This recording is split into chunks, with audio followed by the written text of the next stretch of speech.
नमस्कार आपण समस्तंकु TVC Odia channel रे स्वागत। आपण माने समस्ते जानती आसंता 26 तारिख अर्थात चलित वर्ष फेब्रुआरी मास 26 तारिख दिन पालन होबाकु जाउछि जागर राति बा महाशिवरात्रि। एही जागर राति रे भक्त मानकर भिड़ लगी थाए मंदिर आगरे निजर मनस्कामना पूर्ण पाई अनेक किछि मानसिक करिथांती सेई दिन। भक्त निजर दुख जणैबा पाई निजर दुखटिकु दूर करिबा पाई मंदिर आगरे लाइन लागिकी निजर जागर जालु थाए। जदि आपणकर मध्य अनेक जीवन रे समस्या लगी रही आपणक जीवन रे लागिथिबा समस्या को दूर करिबा पाई चाहुछंती ताले आपण माने आजर भिडियोटी को शेष जाए देखंतु। एही भिडियोटी को देखिकी आपण जदि एही उपायटी करिनेबे ताले देवदेव महादेवंक कृपारु आपणक जीवन रे लागि रहिथिबा समस्त प्रकार समस्या निश्चिंत भाବରେ दूर होई जिवो। बंधुगण एही दुनिया रे समस्तंक जीवन रे किछि ना किछि समस्या लागि रही थाए। जीवन रे समस्या बिना केबे हेले आगुको बढ़ी हुए नाही। जदि आपणक जीवन रे पारिवारिक समस्या शत्रु समस्या आर्थिक समस्या ता सहित जीवन रे अनेक किछि समस्या लागि रही जे कौनसी काम धाम कले काम धाम ठीक हेउ नाही। जो डालटी धरुछंती सेही डालटे छिंडी जाउछि। आपणक घर पाखरे आपणक भाई भाई भितरे शत्रुता लागि रहुछि। जिते रोजगार करिले मध्य टंकाटे रहु नाही। एपटरू आसी आउ गोटे पटरे टंकाटे चली जाउछि। ता सहित घरे कली झगड़ा समस्या लागि रहुछि। ताहले मु आपण मानकु एही भिडियो रे गोटे उपाय कहूछि। सेही उपायटी आपण माने आसंता जागर राति बा महाशिवरात्रि दिन करंतु। देखिबे निश्चिंत भाबरे आपणकर समस्त समस्या दूर हबो। तो चलंतु मु आपण मानकु सेही प्रयोग विधिटी जणै दउछि। किंतु ताहारी पूर्वरु आपण माने समस्ते भिडियोटी को लाइक करंतु। जदि आपण माने भिडियोटी को शेयर करि नाहंती निजर सांगसाथी मानकु ताले शेयर करि नियंतु एवं कमेंट बॉक्स रे ओम नमः शिवाय निश्चिंत भाबरे लिखंतु। आमे तैयारी करिबाकु जाउछु जागर राति बा महाशिवरात्रि दिन एही ताबिज तैयारी करिबा पाई जाउछु।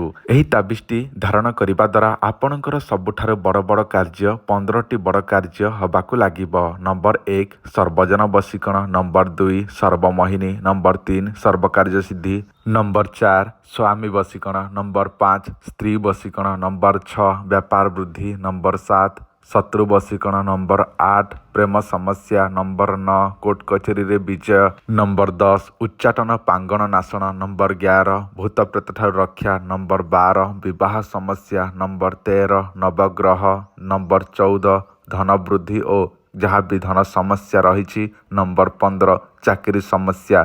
एथिपाई अनेक प्रकार ताबिज आमे आसंता शिवरात्रि बा जागर राति दिन तैयारी करिबु, जोटा कि 108 प्रकार चेरी मूली माध्यम रे। एही ताबिजटी जदि आपण आमठार नबा पई चाहुछंती ताले केमिति पाई परिबे सुनि नियंतु। आपणक नाम एवं गोत्र आमको व्हाट्सएप रे पठेबे। ताहा पर आपणकर एड्रेस बा संपूर्ण ठिकाना आमको व्हाट्सएप करिवे एवं पैसा पठेबे। ताहापर आपणक ना अनुसार सेही ताबिजटी प्रस्तुत कर दिया जिवो महाशिवरात्रि दिन।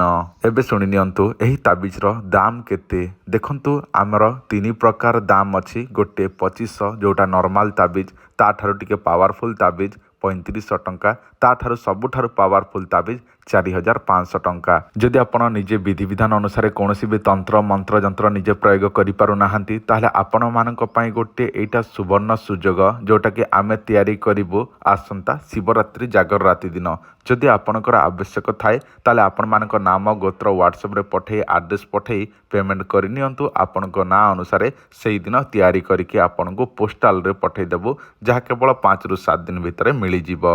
एबे मु आपण मानकु सेही प्रयोग विधिटी जणै दउछि। जेउ दिन शिवरात्रि पड़ुछि ताहारी पूर्व दिन संध्या समय एही गछर मूल पाखरे पूजा विधि करिकी घर को चली आसंतु बा निमंत्रण करंतु। देखंतु एही गछर ना हेउछि द्रोणपुष्पी कहा जाए एवं एही द्रोणपुष्पी गछ समस्त जगह होई थाए। अधिकांश तो बिलरे बणरे होई थाए। आपणक पाखाखरे जदि होई थाए ताहले मध्य एही प्रयोग करि परिबे। जेउ दिन शिवरात्रि पड़ुछि ताहारी पूर्व दिन पूजा विधि करि नेबे एवं जेउ दिन शिवरात्रि पड़ुछि सेही दिन कौन करिबे सकाळु ब्रह्म मुहूर्तरु उठी पड़िबे, स्नान करिबे, शुद्ध वस्त्र धारण करिबे एवं मंदिर चली जिबे, पूजा करिकी चली आसिबे। देखंतु सोमवार दिन शिव मंदिर पूजा करने को जीवे। फेरिबा समय से गछर चेरटी को उपाड़ी घर को नहीं आसबे। ताहा ତାହାପରେ ସେହି ଚେରଟିକୁ ଗୋଟିଏ କଳା ଖପରାରେ 7 ଗଣ୍ଠି ଦେଇକି ବାନ୍ଧି ପକାଇବେ ଏବଂ ତାକୁ ନେଇ ନିଜର ଟଙ୍କା ପଇସା ରଖୁଥିବା ସ୍ଥାନରେ ରଖିବେ।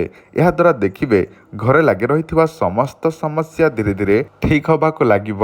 ସମସ୍ୟା ସବୁକିଛି ସମାଧାନ ହେବାକୁ ଲାଗିବ।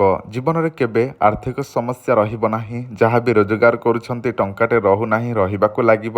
ଶତ୍ରୁମାନେ ମିତ୍ର ହେବାକୁ ଲାଗିବେ। ଶତ୍ରୁମାନେ ଆପଣଙ୍କର ବାଳଟିଏ ହେଲେ ବଙ୍କା କରିପାରିବେ ନାହିଁ। ତା ସହିତ ଆପଣଙ୍କ ପାରିବାରିକ ସମସ୍ୟା ଯାହା ବି ଆପଣଙ୍କ ଲାଗି ରହିଥିଲା, ଘରେ କଳହ ଲାଗିବା, ଘରେ ଭୂତପ୍ରେତର ଛାୟା ଦେଖାଯିବା, ଏସବୁ ସମସ୍ତ ସମସ୍ୟାକୁ ଠିକ୍ କରିଥାଏ। ଦେଖନ୍ତୁ, ଏହି ଗଛର ଚେରଟିକୁ ବିଧିବିଧାନ ଅନୁସାରେ ଆପଣ ସେଇଦିନ ଆଣନ୍ତୁ ଏବଂ ଗୋଟିଏ କଳା କପଡ଼ାରେ ବାନ୍ଧିକି ରଖନ୍ତୁ। ଏହାଦ୍ୱାରା ଦେଖିବେ ଦେବଦେବ ମହାଦେବଙ୍କ କୃପାରୁ ଆପଣଙ୍କ ଘରେ କେବେ ହେଲେ କୌଣସି ସମସ୍ୟା ରହିବ ନାହିଁ। ଆଉ ଯଦି ଆପଣମାନେ କୌଣସି ବି ତନ୍ତ୍ର ମନ୍ତ୍ର ଯନ୍ତ୍ର ନିଜେ କରିପାରୁନାହାନ୍ତି, ଅତି ଶୀଘ୍ର ଆମଠାରୁ ଯୋଗାଯୋଗ କରି ଅର୍ଡ଼ର କରିକି ନିଅନ୍ତୁ ତାବିଜ, ଯେଉଁ ତାବିଜ 15ଟି କାମରେ ଆସିଥାଏ। ଯଦି ଦରକାର ଅଛି ଯୋଗାଯୋଗ କରନ୍ତୁ।